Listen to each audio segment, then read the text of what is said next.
first of all, we'll run through the goblet squat, and it's a brilliant exercise. It's probably one of my favourite squat variations, that and the front squat, simply because it enables the torso to stay really upright throughout the movement. A lot of people will struggle with keeping that upward sort of chest and maybe fold over, and for somebody like me who has longer femurs and a shorter body, this is a big problem.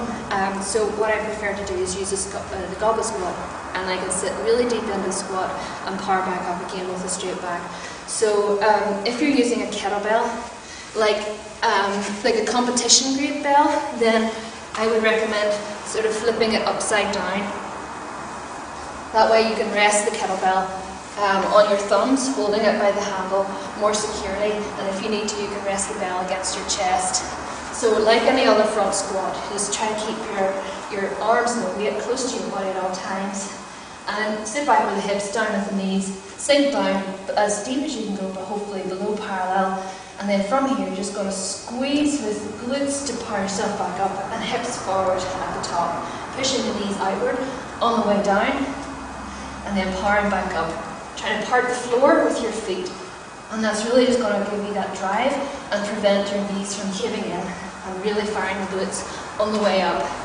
If you have a standard design bell, then it'll probably be more effective to hold by the horns this way. It'll be more secure because the handle will go out and round, so it gives you that extra support. Whereas the handles are straight, it puts a lot of stress onto the wrist, so just be aware of that.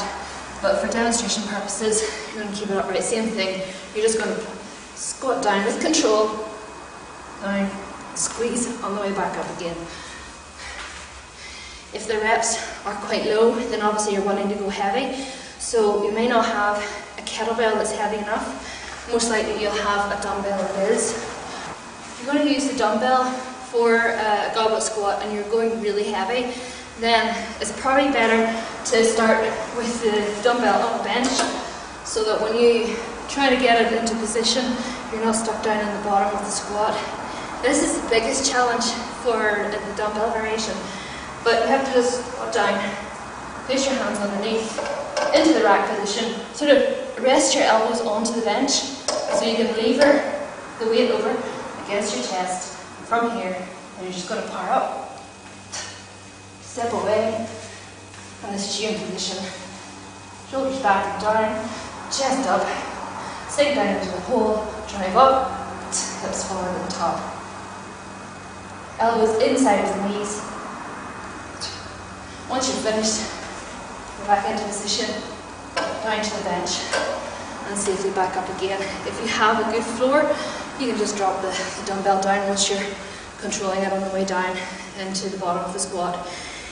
If this is too awkward and your kettlebells on their own, as a single kettlebell isn't strong or isn't heavy enough, then you can either do a front squat with a barbell, or else you could rack two kettlebells. They don't have to be the same weight, they can be obviously different, and then each set you can swap them around. You're going to double clean the kettlebells into the rack position, and this is required skill as well. So if you're not used to doing this, then it's going to be more of a challenge. Probably safer to do the dumbbell variation or the barbell front squat, where at least you have it in a rack at sort of chest height. But if you are proficient at kettlebells, then hinge back at the hips, load into the hamstrings, shoulders back and down, keep the back nice and straight. You're going to swing the kettlebells both between your legs, and then snap the hips forward, guiding the kettlebells both up into the rack position.